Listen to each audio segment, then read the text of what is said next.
Hiya, my name's Adam. This is a response to Jazza John's response about gay marriage in England. I've been meaning to make a video response for a while now, and as this is a discussion about gay marriage in England and in the States, I figure as an American, a gay American who moved to England 2 years ago, I feel like I've got a little bit of an idea about the parallels between the two countries. I find this whole discussion really interesting because it seems to me, at least, that the Conservatives hold a very skewed view of what's going on. They seem to think that this bill is a violation of the democracy that they know and love, but I don't quite understand that. It's also interesting that they seem to think that there's been no forethought or consultation or thought of consequences of this bill. And the fact that they think it's questionable and impatient that the bill is being put through now is just something else. Considering one of the first court cases about this issue was recorded in 1680, it seems a bit odd to think that we're being impatient and that we are rushing things. Gay being the new black is a very interesting topic, and one I feel like I should save for another time before I go on a rant about that. But it does bring up an interesting topic. I definitely think it is a civil rights issue and not just something that's done for the gays. But I think we also fall into a trap there in thinking that gay marriage is the only civil right that when it comes to gays or the LGBTQ community. I feel like a lot of people assume that once gay marriage has passed, every LGBTQ issue has been resolved, but that is definitely not the case.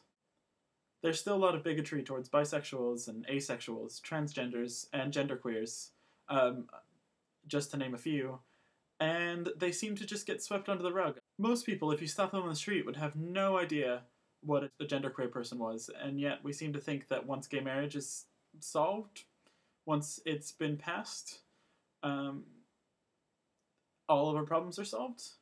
And yet I feel like we need to keep fighting. We need to push, I think, especially in Britain, where there is such a status quo feeling where everything is all right, which it is. Compared to America, it's just been amazing.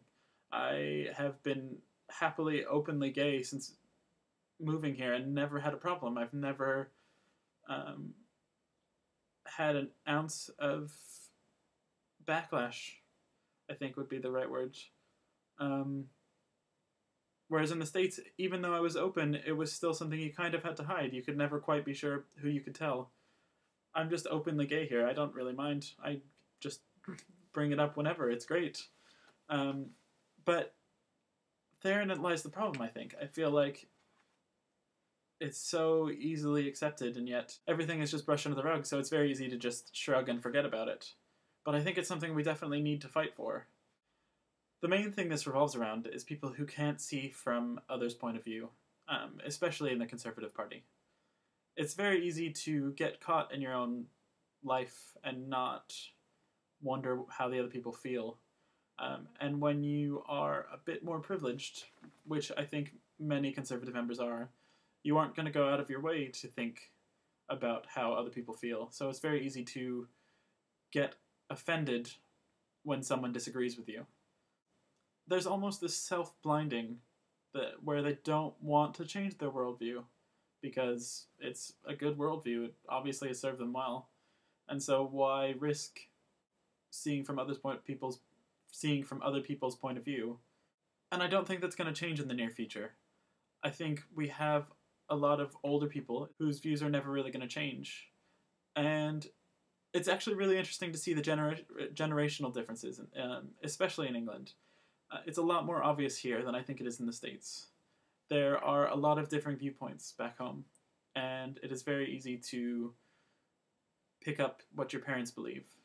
And so I feel that, and especially with how polarized it is in the country, it's very easy to fall into your parents' beliefs. So there's a lot less change in the States, especially when it comes to gay marriage. But here it seems the generations have a bit more leeway when it comes to political decisions. They can think for themselves, if you will. I don't think these negative attitudes will change anytime soon. In fact, I don't think this will change while the current MPs are in power. I feel like the only way to change the politics is to change the politicians. And considering the progression our generation has made in the last 10 years alone, it'll be really interesting to see how much we affect politics and how everything changes. Not just for the LGBTQ community, but for England itself. It'll be really cool to see where we end up.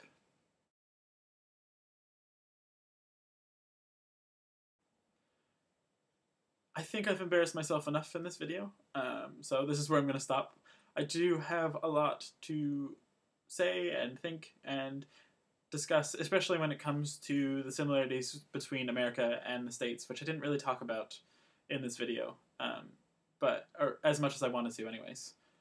Feel free to message me or send me a video response, and I will definitely get back to you, because this is a very interesting subject, and it's cool to be a part of the YouTube community for once.